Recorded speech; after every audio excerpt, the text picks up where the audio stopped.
डोंगरगावहून पासल्याला येणारा रस्ता मध्ये अगदी निर्जन आहे. आसपास वस्ती नाही की वाडी नाही. मध्ये जो ओढा आहे त्याला चिंचेचा ओढा म्हणतात. कारण या ओढ्याला लागून दोन्ही अंगांना 4-5 जंगली चिंचेची झाडे आहेत. तिथे तर 4-5 कोसात कोणी माणूस नाही की कानूस नाही. ओढ्याला लागून झाडझाडोऱ्यांचं गचपा नाही आणि उताराने तिथे मोठी वरंगळ पडली आहे. त्यामुळे ती जागा फार एकटी एकटी वाटते. त्या रस्त्याने दिवसा काहीतरी रहदारी असते, पण रात्री ती अगदी बंद होते. एकतर रात्रीच्या वेळी त्या रस्त्यावर सहसा सोबत आढळत नाही आणि दुसरे म्हणजे त्या ओढ्यात सदा सर्वकाळ चालणारी वाटमारी. लपायला, अडवायला आणि पळून जायला ती जागा अगदी सोयीस्कर. त्यामुळे तिथे वाटमारी चालत असेल हे नव्या माणसालाही एकदम खरे वाटते. कुणाचे गाठोडे लांबवले, कुणाला बेदम चोप दिला, कुणाचे दागिने लुबाडले, अशा बातम्या अधूनमधून कानावर यायच्याच. क्वचित खूनही झाल्याचा बोबाटा होई. त्यामुळे रात्रीच्या वेळी या वाटेने जायला एकटा-दुकटा माणूस तर भ्यायचाच, पण गाड्यांनी जाणारी माणसेही दचकायची. रात्रीला डोंगरगावला मुक्काम करावा आणि फटफटायला पाचल्याकडे निघावे, असा क्रम सर्वांचा असे. त्यातून कोणी चुकून किंवा नसत्या घट्टपणाने रात्रीच्या त्या रस्त्याने गेलाच तर बहुधा काही गेल्या स्थितीत पोचत नसे. मार खाऊन, रक्तबंबाळ होऊन, आहे नाही ते सारे गमवून पुढच्या गावाला तो पोचायचा आणि पुन्हा कधी या वाटेने यायचा नाही. या रस्त्याचा आणि मधल्या ओढ्याचा लौकिक गेल्या कित्येक वर्षापासून असाच होता. रात्री 8-9ची वेळ. अंधार काळामीट पडला होता. इतका की हवेलाच कुणी काजळ लावले आहे की काय असे वाटावे. यातून आभाळ निघाले होते. उगवतीपासून मावळतीपर्यंत काळ्या ढगांनी एक संद फळी धरली होती. त्यामुळे 2 हातावरचे सुद्धा दिसत नव्हते. डोळे असून आंधळा बनवणारा तो अंधार होता. अंधाराचा काळा समुद्र अथांग पसरला होता आणि सगळीकडे तितकीच अथांग शांतता होती. अधूनमधून पावसाचा एखादा थेंब खाली उतरत होता. जमीन ओलसर होत होती. किर्र आवाजात रात्र कुरकुरत होती. वाऱ्याच्या सळसळीने झाडाच्या फांद्या झोके खात होत्या. तेवढाच काय तो आवाज, पण त्या आवाजानेच शांततेची भीती वाटत होती. ओढ्याची जागा आणि ती खोलगट वरंगळ दाट काळ्या अंधारात बुडून गेली होती. आभाळाकडे पुन्हा पाहून झाडे कळत होती आणि झाडावरून रस्ता वाटत होता. अर्थात हे सगळं पायाखालची वाट असणाऱ्याला. नवीन माणसाला ते सगळेच सारखे होते. ऐन ओढ्याच्या चिंचेखाली 7-8 माणसे निवांत रेलेली होती. त्यात बैजा फासेपारधी होता, बाबू रामोशी होता, गेण्या महार होता आणि इतर कुणी कुणी होते. कुऱ्हाडी, फरशा, दंड त्यांच्या आसपास दिसत होते. कुणी भिंताडासारख्या छातीचे होते तर कुणी चिपाडासारखे काटकुळे होते. पण तरीही सगळे उग्र होते, तामसी दिसत होते. दुसऱ्याचे बोलणे ऐकून न घेणारा तांबटपणा त्यांच्या डोळ्यात होता, पण तरीही त्यांची एकमेकांशी चांगली समजूत होती. बैजा पारधी त्या ओल्या भुईवर आडवा होऊन पेंगत होता. त्याचे मुंडासे तोंडावर आले होते. आपण झोपलो नाही हे सांगण्यासाठी मध्येच तो काहीतरी बोले आणि पुन्हा थोडी डुलकी घेई. त्याच्या पोटात भुकेने आग पाकडली होती. गेल्या 4-2 दिवसात त्याला पोटभर भाकरी मिळाली नव्हती. बाकीच्यांचीही थोडीफार तीच स्थिती होती. पण त्यातल्या त्यात बैजा भुकेला फार कवळा होता. बाकीचे कुणी गुडघ्यात मिठी मारून गपचीप होते. उगीचच इकडे तिकडे बघत होते. कुणी हळूच दुसऱ्याला न कळेल अशा बेताने खिशातली तंबाखूची चिमट तोंडात सोडित होते. 1-2 इकडे तिकडे बोलत होते. पण ते सगळेच भुकेने कळवळले होते. गेल्या महिन्या-3 वारात ते वाटमारीला या रस्त्याला आले नव्हते. धंदा अगदी बंद होता. मग त्यांचे कसे चालावे? ईश्वरा घडीभर गप्प राहिला. मग त्याला कंटाळा आला. काळ्या कुट्ट अंधारात तासनतास बसायची त्याला सवय झाली होती. पण तरीही तो कंटाळला. बाजूला पचदिशी थुंकून तो म्हणाला, "लेका बैजा?" पेंगाळलेल्या बैजाने डोळे उघडले आणि म्हणाला, का र? आज तरी नाईक येणार आहेत नव? तर मला स्वतः म्हणला येतो म्हणून. आणि एकदा बोलल्यावर तो चुकायचा नाही हो. कोरड्या ओठावरून जीभ फिरवून ईश्वरा म्हणाला, अरे ते खरं, पर सध्या टक्कुर नाही ठिकाणावर त्याचं. आला म्हणजे बरं, नाहीतर आज बी रिकाम्या हातान परतावं लागल. ईश्वराची तक्रार खरी होती. गेल्या सबंध महिन्यात त्यांचा म्होरक्या कामात लक्ष घालीत नव्हता. घरी त्याचे पोर तापाने फणफणले होते. नवसा सायासाने झालेले एकुलते एक पोर. ते जगते की मरते अशी स्थिती झाल्यावर नायकाचे इकडे लक्ष राहिले नाही.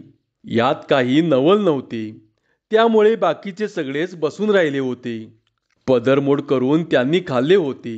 जे शिल्लक होते ते 8-15 दिवस कसेबसे पुरले.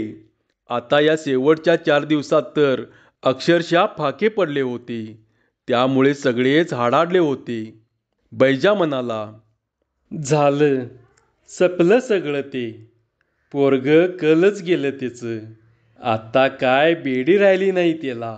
तवा येईल म्हटल्यावर येईलच त्यो. होय, भैरू म्हणाला, लई टायमाला येतोय त्यो. घड्याळासारखा येतोय. सीधा महार या मंडळीत नवीनच दाखल झाला होता.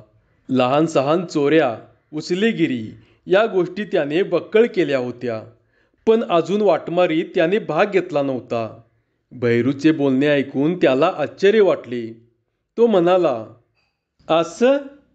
अरे असं म्हणून काय विचारतोस? भैरू म्हणाला. मग त्याने हात पाठीवर नेऊन पाठ करा करा खाजवीत सांगितले, लई कडक जात आहे ती. आपण बी कडक आणि दुसऱ्याला बी वागायला लावतो या. मग एकेकाला कंठ फुटला. गेल्या महार त्यातल्या त्यात पुढे सरकून म्हणाला, आणि घट बी असला तसला हाय. माग 2 वर्षामाग तो साहेब चालला होता 2 घोड्याच्या गाडीतनं. तुला आठवतं का नाही र बैजा? न आठवाय काय झालं? अजून तो साहेब डोळ्यामोरच आहे माझ्या. डिस्पी काय कोण होता? त्योच नव? हां, त्योच. 2 घोड्यांच्या गाडीतनं चालला होता. काय म्हणतेत बरं त्याला? बायली, अगदी वटावर नाव आहे त्याचं. गेल्या डोळे आत नेऊन आठवू लागला. थोडासा ऊ करीत थांबला. हां, तरी म्हटलं आठवना कसं नाव. भिरक. भिरक्यातनं चालला होता. आणि आडिवलं की ते भिरक इथं आम्ही ह्या वड्यातच. पर जवा त्यानं बंदूक काढली आणि वराडला, मोर येईल तर गोळी घालीन एकेकाला, तवा मातूर आम्ही हादारलोच. सुकाट वड्यातनं पळालो. पर नाईक जाग्यावरनं हल्ला नाही. म्हणाला, घालच गोळी तू, बघतूच मी. खऱ्या आईबाचा हाईस काय वड्या वगळीचा हाईस ते. पर ध्येनात ठेव, मला गोळी घातल्यावर जित्ता राहायचा नाहीस तू. तुकडं तुकडं होतील तुझं. नीट विचार करून बंदूक उचल. मग मग काय, उचललेली बंदूक साहेबानं खाली टाकली नव्ह का? नायकाची बाडी बघून गार झाला त्यो. म्हणाला, बाबा पाया पडतो तुझ्या. तुला काय घ्यायचं असेल ते घे, पर मला सोड. मग मग काय, नायकानं गाडीतनं समजा आम्हाला दिलं आणि आपण निक्की बंदूक उचलली. म्हणाला, जावा आता. म्हणजे आता हातात बंदूक असती या ती? हां, तीच. थोडा वेळ कुणीच काही बोलले नाही. नायकाचा घट्टपणा सगळ्यांनाच मान्य होता. त्याची हुशारी, त्याचा बेडरपणा दुसऱ्या कुणापाशीही नव्हता. बाकीचे सगळे अंधारात घाव घालणारे होते. म्हणून तर तो नाईक होता. सावज अचूक कसे टिपायचे, आला वेडावाकडा प्रसंग तर कसा निभावून न्यायचा, हे त्याच्या इतके दुसऱ्या कुणाला कळत नव्हते. तोच नाही तर आपण कसे जायचे? त्याच्या एकट्याच्या जीवावर धंदा होता हा. बाकीचे सगळे खुळे गोप होते. गोवर्धनाला आपल्या काडीचा आधार देणारे. पण खरा भार तर परशुराम नायकानेच उचलला होता. मग ईश्वरा म्हणाला, बाकी लई क्रूर जात, कुणाला भेट नाही आणि मोकळं बी सोडत नाही. माग तमाशाचा तापा गेला इथनं. त्यात नाचणाऱ्या बाया होत्या 1-2. त्यासने आडिवलं तर लागल्या नकर करायला. पर काय नाही, 2 टिंब ठेवून दिली नायकान. मग आल्या सुतासारख्या सरळ. मुकाट्यानं काढून दिलं समद. लई ठोकलं बायासनी. नायकाच्या या गोष्टी ऐकून सिदाला त्याच्याबद्दल आदर वाटू लागला, भीती वाटू लागली. आपण त्याच्या टोळीत आहोत याबद्दल त्याला अभिमान वाटू लागला. तो उत्सुकतेने म्हणाला, अजून कसं काय आलं नाही ती नाईक? बैजा त्याला काही उत्तर देणार होता तेवढ्यात ओढ्याच्या काठाने दणकट पावलांचा आवाज ऐकू आला. तो आवाज चांगला ओळखीचा होता. तो आला तसे सगळे सावरून बसले. हातातली हत्यारे त्यांनी नीट धरली. एक दोघेजण उठले आणि ओढ्यापर्यंत गेले. आता रात्र चांगलीच झाली होती. आभाळ जास्तच भरून आले होते आणि त्यामुळे मगाच्या अंधारावर आणखी एक हात दिल्यासारखा वाटत होता. पण तसल्या अंधारातही परशा नाईक एखादा डोंगर चालत यावा तसा धिम्मेपणाने चालत आलेला सर्वांना दिसला. हातातली बंदूक खेळण्यासारखी फिरवीत तो झाडाकडे आला. त्याने बंदूक झाडाला टेकवली. उभा राहिला. तेवढ्यात बाकीच्यांनी सरकून मध्ये त्याला बसायला जागा केली. मग तो खाली बसला. थोडा वेळ गप्प राहिला आणि थोड्या वेळाने म्हणाला, बैजा, ईश्वरा, आलं का र समद? सगळ्यांनी आपापली ओळखीची खूण केली. आणि त्यो नवा, काय नाव त्याचं? सिदा. हा, सिदा. आलाय का त्यो? आलाय आलाय. एवढे झाल्यावर नाईक पुन्हा गप्प राहिला. काही बोलला नाही. ते बघितल्यावर ईश्वरा उतावळीने म्हणाला, नाईक, आज महिना झाला. काय मिळकत नाही का काय नाही. आम्ही काय करावं? पोराबाळांच्या पोटाला काय घालावं? ईश्वराचा आवाज बिथरल्यासारखा येत होता. ते बघून नाईक थोडा चमकला. एरवी कुणी असे बोलले असते तर त्याने ते ऐकून घेतले नसते. आधी मुस्काटात भडकवली असती, मग खुलासा विचारला असता. पण आज तो गप्प राहिला. चुकी आपल्याकडे आहे हे तो जाणून होता. जड आवाजात तो म्हणाला, गड्यानू, माझ्याकडं चुकी हाय. गेला महिनाभर मी बाहेर पडलो नाही. पर आता त्याचं काय? झालं, सपलं समद. खेळ खलास झाला. ईश्वरा थोडा शरमला. म्हणाला, नाईक, आम्ही काय करावं ते तरी सांगा. 4 दिस झालं. कोर दीड कोर भाकरी वक्ताला मिळाली असल नसल म्हणून बोललो. म्या काय, समध्यांच्याच मनातलं बोललो. काय र? ईश्वराच्या बोलण्याला कोणी होयही म्हटले नाही आणि नाहीही म्हटले नाही. सगळे गप्प राहिले. पण त्याचा अर्थ नाईक उमगला. म्हणाला, जाऊ दे आता. आता काय त्याचं? पर आज त्यासाठीच आलोय मी. बैजानं सांगितलं लग्गा हाय म्हणून आलो. आज जे साधल ते समद तुमचं. नायकाच्या बोलण्याने सगळ्यांच्या मनातल्या शंका गेल्या. तो एकदा बोलला म्हणजे शेवटपर्यंत घट्ट राहील याची सगळ्यांना खात्री होती. त्याचा शब्द फिरलेला कोणी पाहिला नव्हता की ऐकला नव्हता. मग नेहमीचे उद्योग सुरू झाले. बैजा गडबडीने म्हणाला, गावातनं सांच्या वक्ताला गाड्या सुटत्याती. म्या मगाशीच सांगितलंय. येळ झाली त्यांची. घंटाभरात इथे येत्याली. किती गाड्या आहेत म्हटलास? 2-3 तरी दिसल्या माळावरनं. खात्रीनं? अगदी. ह्या बैजाची नजर कधी चुकली होय?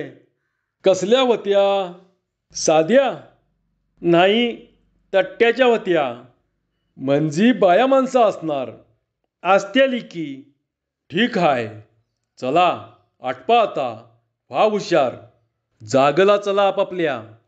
नायकाची ही आज्ञा ऐकल्याबरोबर दोघे तिघे उठले आणि ओढ्यात नाहीसे झाले. दोघे तिघे झाडाआड गेले. काही जण झाडावर चढले. एका मिनिटात तिथली गडबड संपली आणि रस्त्यावर नाईक आणि बैजा यांच्याशिवाय तिथं कुणीच राहिले नाही. पुन्हा किर्र शांतता ऐकू येऊ लागली.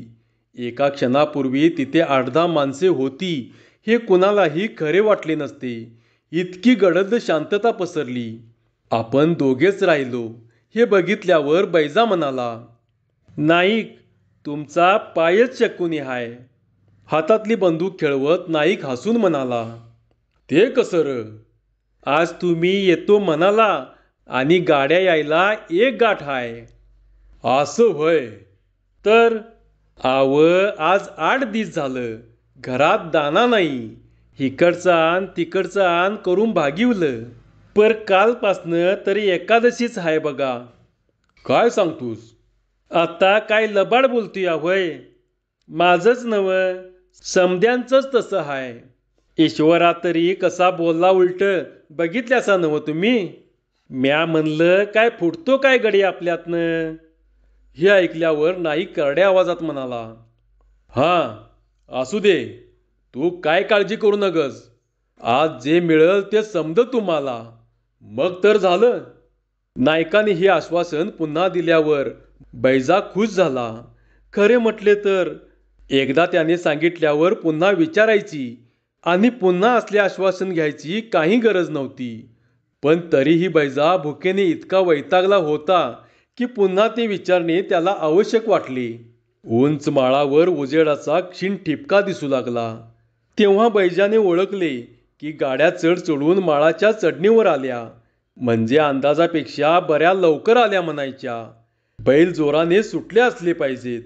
आता पुढे तर काय, ओढ्यापर्यंत पुन्हा उतारच होता. गाड्या आपोआप झपाट्यानं सुटतील. म्हणजे 10-15 मिनिटातच इथं पोचतील. जवळच आलं म्हणायचं. पुढं 5 मिनिटाचं काम. नायकानं खुनेची सीळ वाजवली की गाड्या वेडायच्या.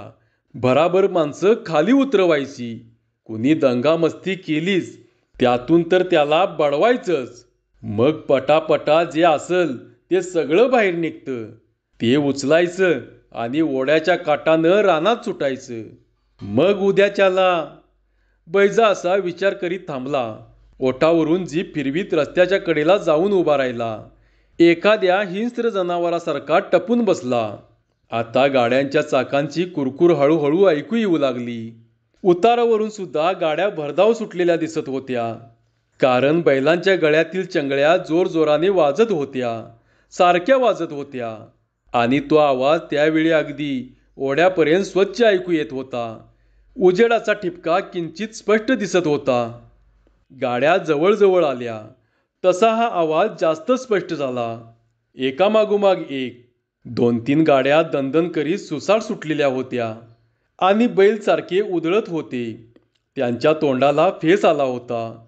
आणि तरीही गाडीवान सारखा सेफ्टी पिरंगळीत होता. हवेत काडकन चाबूक फिरवीत होता.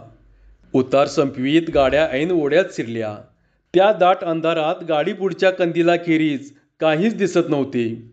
चाकांची कुरकुर आणि चंगाळ्यांची खुळखुळ कर्कश वाटू लागली. समोरून गाड्या भरधाव चाललेल्या ओढ्यातल्या लोकांनी पाहिल्या. त्यांची शरीरे आता पेकाळली होती.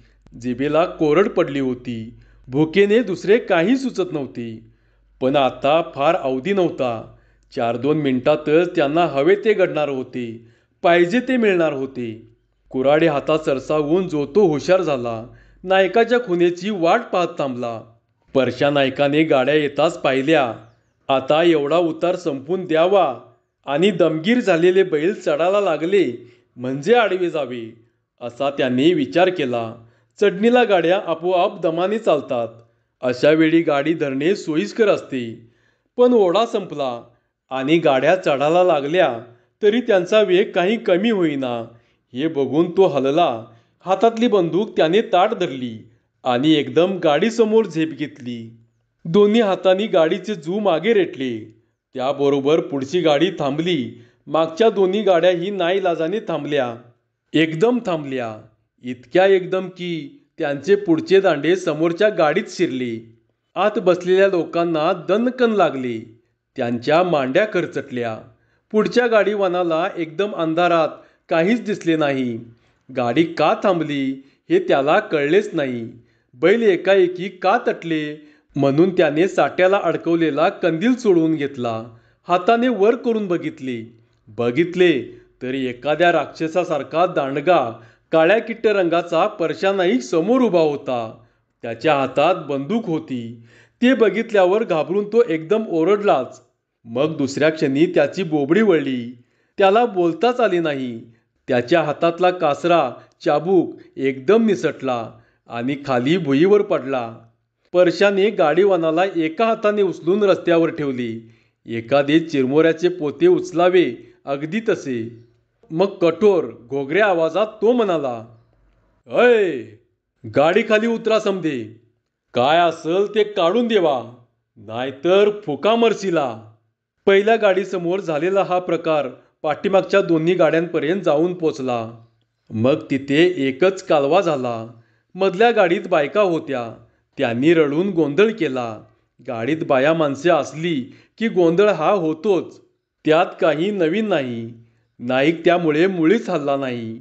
पुन्हा ओरडला, "अय, आवरा रे पटकन. उतरा खाली, नाहीतर एकेकाला उचलून टाकीन." तिसऱ्या गाडीत सगळे बापैगडी होते. ते गाडी खाली उतरले आणि सरळ परशाच्या अंगावर चवताळून आले. म्हणाले, "नाही आम्ही देत काय. बघूया काय करतोस." ते 5-6 दांडगे गडी एकदम अंगावर आलेले बघून नाईक थोडा मागे हटला आणि बंदूक पुढे करून उग्रपणे म्हणाला, "हटा माग. खुळायचा काय? फुक्कट दानाला जाशीला." आणि त्याने खुनेची सीळ वाजवली. परशाने दाखवलेली बंदूक बघून ते लोक जरा दबकले. थोडे थांबले. सीळ ऐकून किंचित घाबरले आणि मग त्यातून सावध झाले. तेव्हा त्यांना कळले की आपण सगळ्या बाजूने घेरले गेलो आहोत. काळेक भिन 7-8 लोक आपल्या कडेने उभे आहेत आणि चहू अंगांनी कुऱ्हाडी, फरशा, काट्या लवलवत आहेत. जरा हल्लो तर आपल्या डोक्यात त्या बिनदिक्कत बसल्याशिवाय राहणार नाहीत. ते गपचीप उभे राहिले. कुणी लटलटू लागले. एक जण मवाळ आवाज काढून म्हणाला, "आव, आमच्याजवळ काय बी नाही. का अडवता येईना कारणी? सोडा आम्हासनी." ईश्वराचा हात त्याच्यावर झेप टाकायला अगदी वळवळत होता. तो खेकसून म्हणाला, "ते बघतो आम्ही. तू उगीचच गडबड करू नकस, नाहीतर घालीन टकुऱ्यात कुऱ्हाड." ईश्वराच्या बाजूला भैरू, सिदा, बैजा उभे होते. सगळे आदासीपणे या लोकांच्याकडे पाहत होते. नायकाने सांगायचा फक्त अवकाश होता. मग हे शिकारी कुत्रे त्या सश्यांवर झेप घालणार होते. 5 मिनिटात त्यांना साफ करणार होते. फक्त हुकुमाची खोटी होती. त्यांची काळीजे तुटत होती. भूक त्यांना खुणावत होती. पण तरीही ते हुकूम ऐकण्यासाठी खोळंबले होते. वेळ विनाकारण वाया चालला होता. दुसऱ्या गाडीतून रडणे ऐकू येत होते. ते थांबेना हे बघून बैजा तिकडे गेला. गाडीच्या तट्ट्याला दोन्ही बाजूनी धोतरे बांधली होती. मागचे धोतर खसकन ओढून तो ओरडला, "अरे गप्पा, का कालवा लावलाय रिकामा? चला उतरा खाली, नाहीतर जित्त सोडित नाही तुम्हासनी." त्याबरोबर त्या गाडीत पुन्हा गोंधळ झाला. बायकांचे रडणे ऐकू येऊ लागले. त्या बायका रडताहेत, ओरडताहेत, पण खाली उतरत नाहीत. हे बघून नाईक चिडला. असल्या गुंतवळ्यात फार वेळ गुंतण्याची त्याची इच्छा नव्हती. सगळ्या गोष्टी कशा झटाझट झाल्या पाहिजेत. हा काय विनाकारण पागुळ लावलाय बायकांनी? नाईक तडाक्याने तिकडे गेला. गाडीमागे जाऊन गाडीमागचा मुंगा धरून दगडासारख्या आवाजात तो म्हणाला, "आता उतरता का नाही? का घालू टकोऱ्या धोंडा एकेकीच्या?" त्याबरोबर पुन्हा रडारड झाली. हुंदके ऐकू येऊ लागले. मग एक बाई रडत रडत म्हणाली, "अरे बाबा, तू कोण बी आस? तुझ्या पाया पडती, पर आम्हाला उतराय लावू नगस." "उतराय लावू नगोस? का?" नायकाला समजेना. गाडीचा कंदील काढून त्याने तो हातात धरला. वर करून बघितले. आत 2 तरुण बायका होत्या. हळदीसारख्या गोऱ्या, नाकेल्या, चांगल्या थोरा मोठ्याच्या, रडून रडून तोंडे लाल झालेल्या, भेदरलेल्या, हुंदके देणाऱ्या, अंगावर ठसठशीत जिन्नस आणि दोघींच्या मांडीवर मिळून निजवलेले 4-5 वर्षाचे मूल होते. अंगावर पांघरून पदराखाली झाकलेले. एवढ्या वेळेपर्यंत बाकीच्या माणसांची झडती घेऊन ईश्वरा मोकळा झाला होता. एकेकाला रप्पाटे लगावून, काट्यांचे तडाखे देऊन त्याने झडती घेतली होती.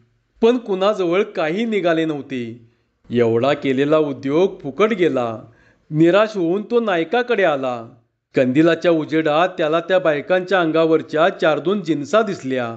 त्याबरोबर तो हरकला. आहे, काहीतरी मिळण्यासारखे आहे. अगदीच फुकट जात नाही ही खेप. या विचाराने तो ओरडून म्हणाला, नाईक, अहो आटपा लवकर, निम्मी रात होईल आता. लई टाईम घालिवला या बायकांनी. वडा त्यासनी खाली, घ्या हिसकून. नायकाने त्याच्या बोलण्याकडे लक्ष दिले नाही. कंदील तसाच वर ठेवून तो बोलला, ए बाई, हे कोण हाय? भेदरलेली, गुदमरलेली, मांडी अवघडलेली बाई अडकळत अडकळत म्हणाली, हे हे माझं लेकरू हाय. आणि ते निजलंय कशापायी? अहो लय आजारी हाय, जास्ती झालं या, म्हणून पाचल्याला डॉक्टरकडे चाललोय बाबा. पण आता कशाचा डॉक्टर आणि कशाचं काय? असे म्हणून डोळ्यात पदर लावून ती हुंदके देऊ लागली, ढसाढसा रडू लागली. मग दुसरी बाई ही रडत रडत म्हणाली, अरे बाबा, आमचा कुळांबा करू नगस. तासाभरात पोचलो तिथं तर हाती लागल हे पोरग. सोड र सोड, पाया पडतो तुझ्या. तशाही उजेडात नायकाने देशमुखाच्या बायकोला ओळखले. त्या आजारी पोराकडे टक लावून तो म्हणाला, ही कोण आहे तुमची? हाव, बहीण आहे ती माझी. तिचाच योग. एवढाच दिवा तिच्या पोटाला नवऱ्या माग. नवसाचा हाय, सोड बाबा, नाहीतर धडगत नाही पोराची. आणि मग त्या दोन्ही बायका गहिवरल्या, घसा दाटून येऊन रडू लागल्या. त्या भयान शांततेत त्यांचा आवाज काही चमत्कारिक वाटू लागला. नायकाने दुसऱ्या बाईकडे टक लावून पाहिले. तिच्या कपाळावर कुंकू नव्हते. ही गोष्ट त्याला आता लक्षात आली होती. त्याने त्या निजलेल्या पोराकडे पाहिले.